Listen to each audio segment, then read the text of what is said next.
we need to stay up to date on the latest and greatest. That includes being equipped with prime tools and gear. That's where ShieldBox comes in. It's a monthly subscription box designed specifically for law enforcement professionals. Each month, you'll get a curated box of duty gear and supplies from industry leaders. Sign up today at theshieldbox.com and use code BLUEGRIT to save $10 on your first box.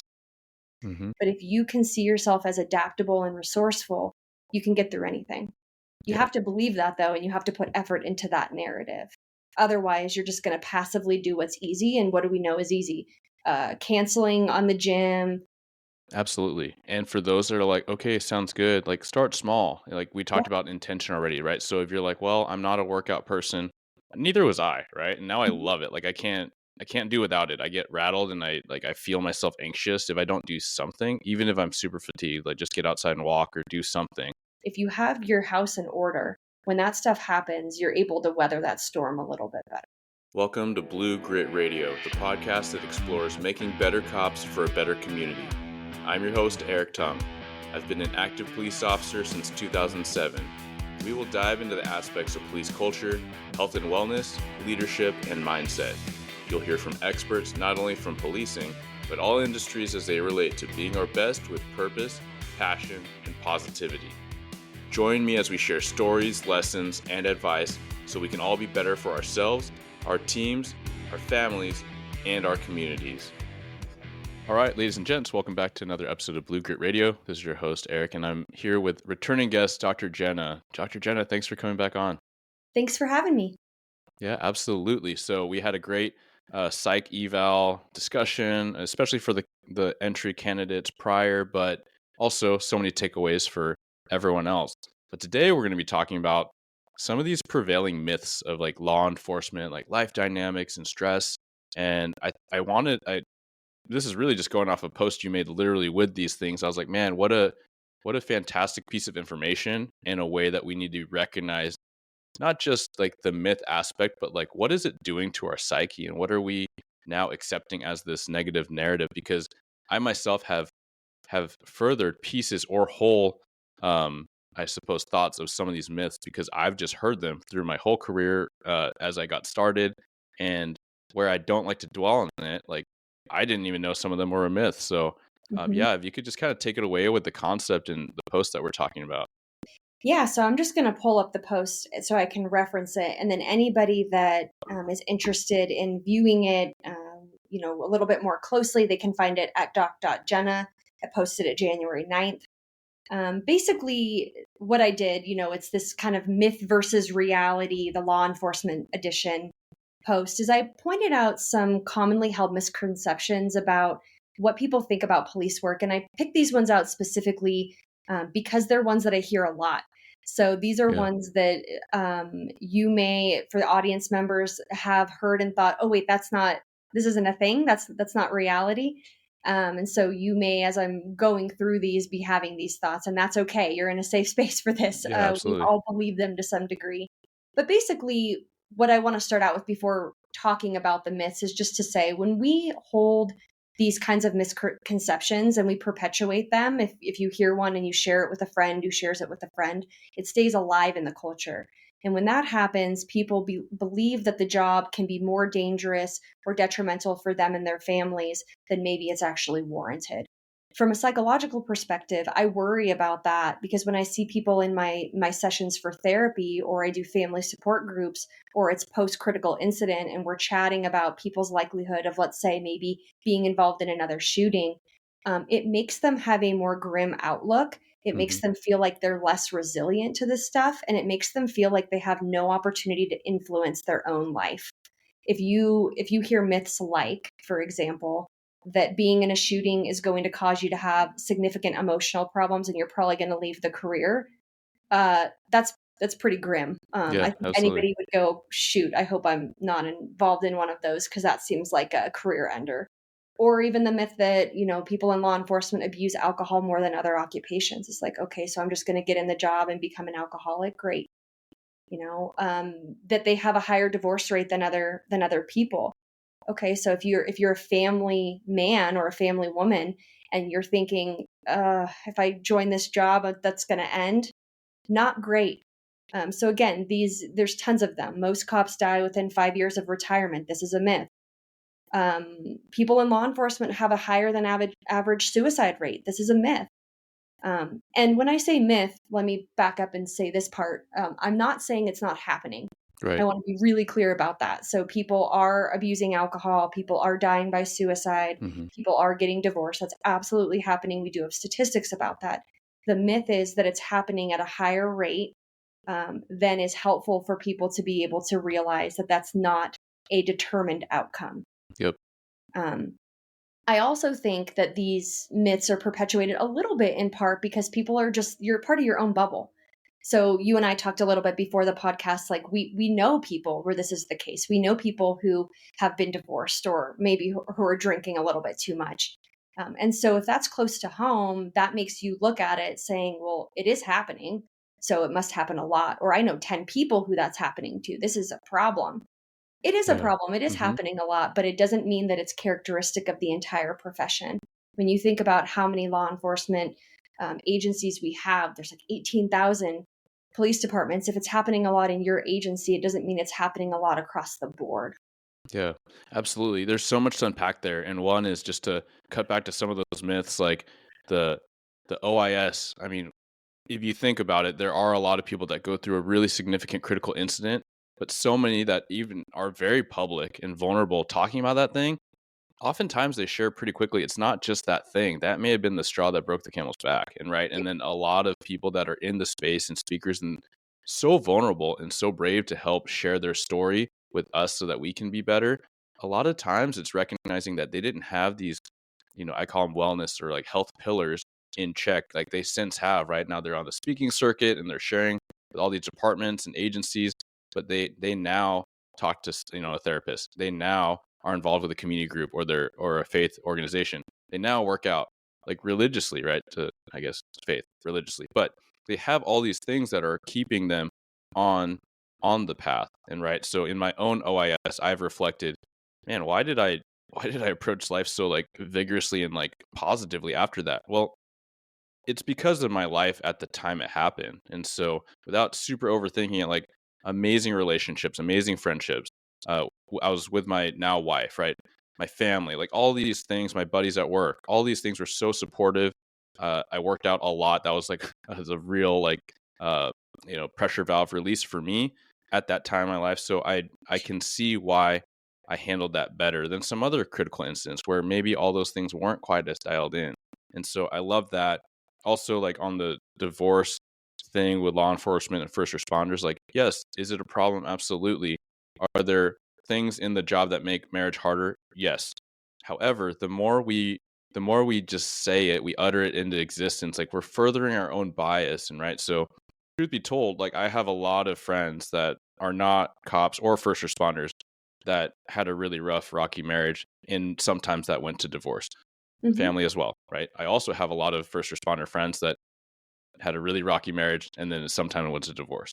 But how many examples where that did not happen, right? And they have a rocky relationship, they circle the wagons, they go to therapy, they start working less overtime, like all these things, right? And so we have to recognize, and it's really hard because that's kind of how toxic thought patterns work.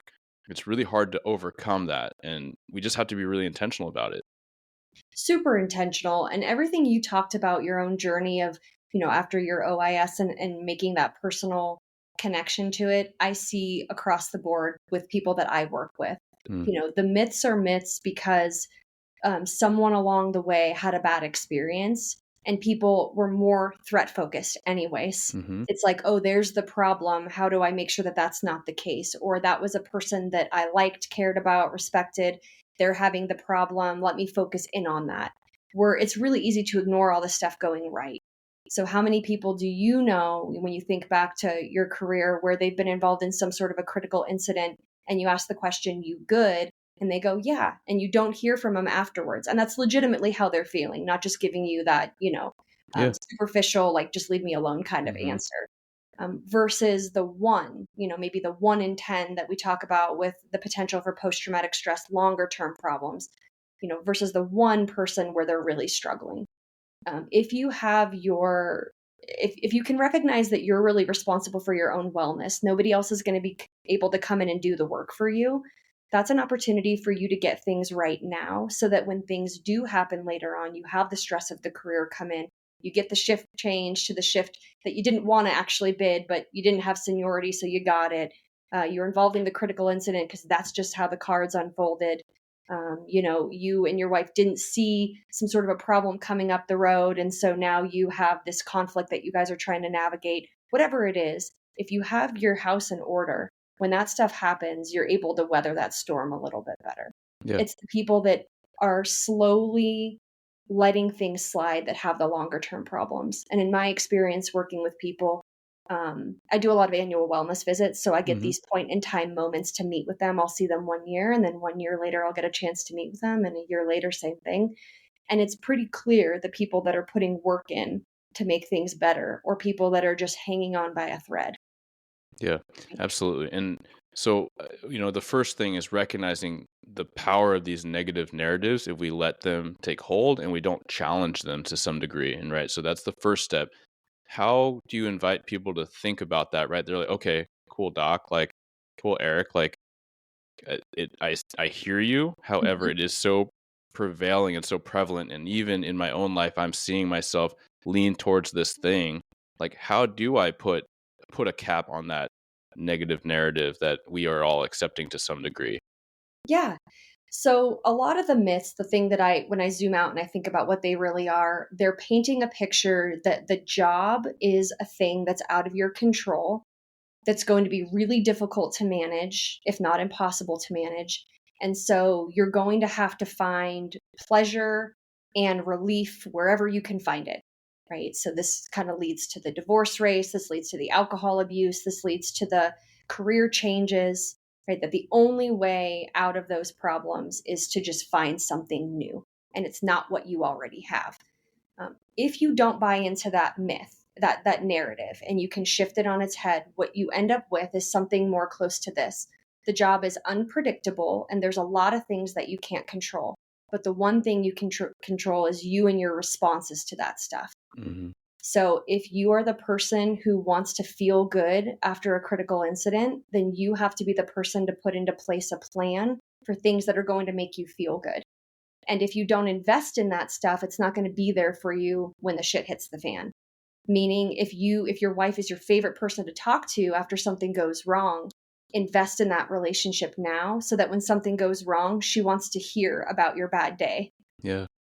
If you are the type of person who knows because you've been practicing exercise and that's a really good release valve for you after a hard day, if you put the practice in on the easy days, you're going to crave that release on the hard day. It's not going to be like starting a brand new practice when things are hard, which, by the way, nobody feels like doing. When Yeah. you're already struggling, you're not going to go do something new and effortful. Um, that's the opportunity, is realizing that you are actually in control of your response to situations. You can do hard things. You can be resilient in the face of this, and you do influence the outcome. You can't control the whole thing. We've agreed on that. The job is going to do what the job does. Hmm. But if you can see yourself as adaptable and resourceful, you can get through anything. You Yeah. have to believe that, though, and you have to put effort into that narrative. Otherwise, you're just going to passively do what's easy. And what do we know is easy?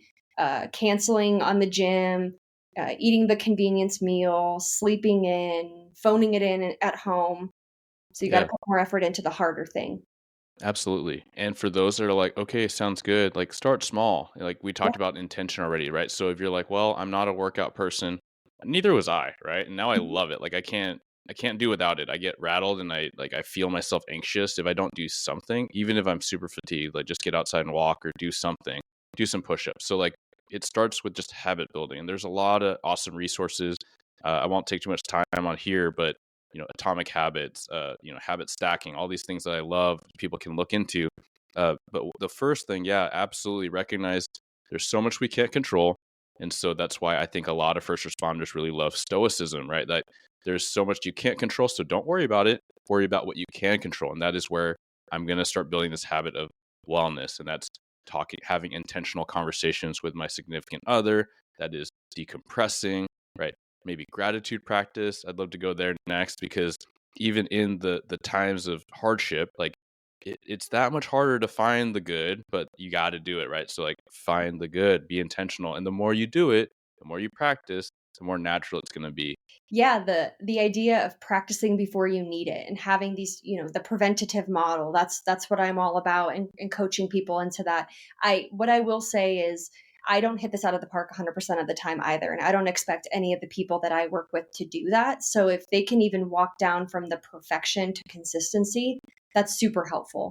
So if on an easy day you feel like you can go to the gym for an hour and a half and you follow a program and you're eating pretty clean, if that's where you're at, great.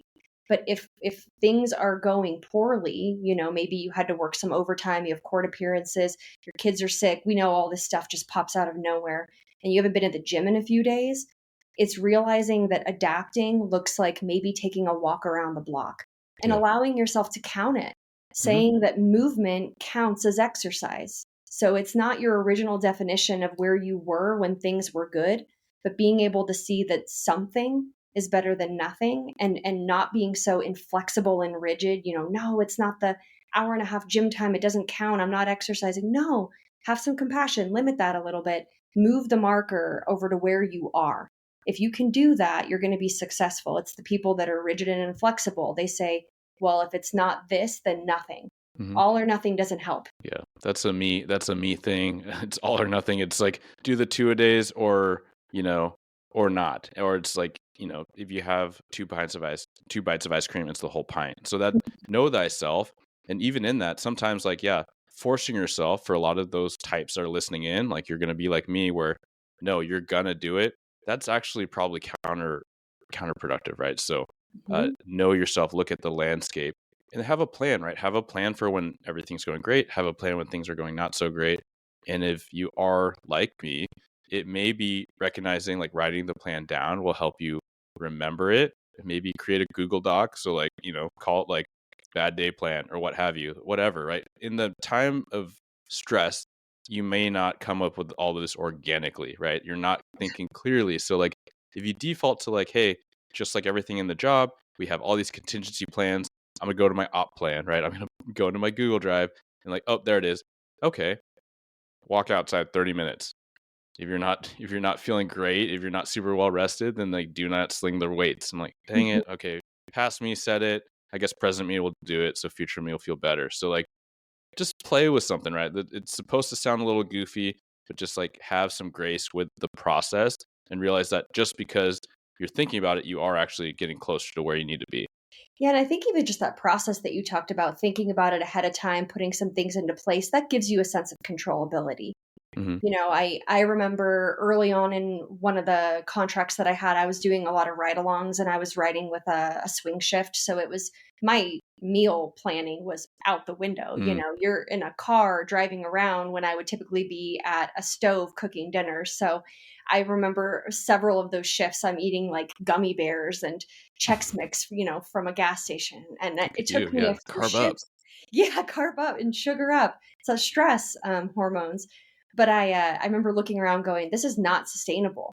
But you have to have that moment in the job to realize that you're not just at will to the job's demands, right? Yes, I can't be at the stove right now. If it were in my control, I would be, but accept that you're going to be in the car, accept that you're going to be walking units, accept you're going to be wherever you are in the job. How is it going to look for you if you want to stay on track with your goals and adapt to them? So maybe that means packing the lunch, or maybe that means shifting your appetite, and so you're eating the home cooked meal when you get home. But it's thinking about that, recognizing that there's even an opportunity for you to take, Mhm. and reduce that control from the agency back onto you. Take responsibility for it. Yeah. Yeah. Take responsibility of your outlook because you could be like, oh man, like I didn't plan. I'm stuck with just what's in the convenience store, right? Or you could be like, hey, like take some ownership and be like, hey, can we go to the grocery store? I'm going to grab like a bag of nuts or like an apple, Yeah, right? Or you could be like, hey, I wasn't ready for this, but you know what? Mental fortitude. I'm going to fast and it's going to be 6 hours, 6 more hours. And that's not crazy, right? Like, and so you can flip it. And there's so many times where I think that just, going back to gratitude, just taking a moment and taking a beat, sometimes they're so innocuous. And I'm not saying like you got to write down everything you're grateful for, but there have been times where driving around, like back in the day, just where I felt, man, there's just like, there's so much crud, there's so much crime, there's so much like this, all this angst and hurt. And I was driving around and I just see like, a mom and their kid like kind of toddling around at the shopping center. I'm like, you know what though? Like literally me being here, like they're a little safer. Like I got to Mhm. keep doing my thing and going to calls, but like when the kid looks over and smiles, I'm like, okay, like I'm doing something here. Yeah, And it's not the big hero moments, and I think most of us like don't even like the word hero, yeah. even if we've had some pretty crazy moments. But it's just realizing like, why did you get into this thing? And then going back to the point of this episode, like all these negative narratives, like cool, like they may be there, but do I want to choose to accept them, or do I want to buck that trend, even if they are, even if there are ounces of truth here and there in them? Yeah, I think the gratitude practice can't be understated. And I really like the example of you being able to apply it during the day when maybe your mindset would already be threat focused because you're in the job. Hmm. That's what you're doing.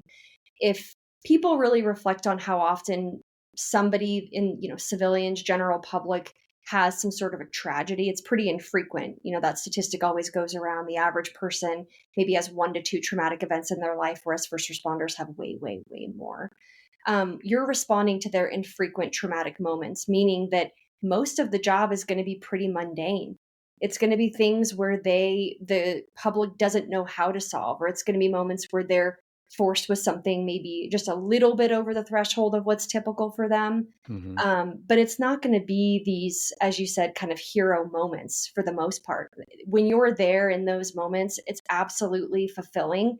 Like, yes, this is the purpose. This is what I'm training for, but remembering that there's going to be a lot more of those smaller moments and opportunities for you to see maybe humanity exactly as it is. If you're not present for that, you're going to miss it, and you're probably going to discount it and just say, well, keep on driving on, keep on moving on.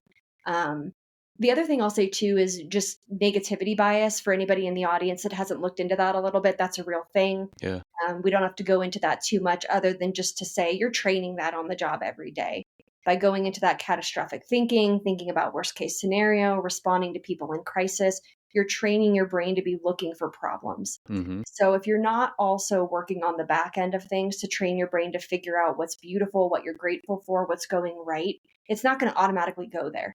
And that's where, if you flash forward, the 15, 20 years later, you get the salty vets. That's because cynicism and pessimism has been what they're training. Yep. So when you and I were talking about prevention and having a plan, part of that is realizing I may not need the positive mindset right now in this moment, but I don't know what I'm going to need 5 years from now. So let me work on it today so I can pull from that if I need to later.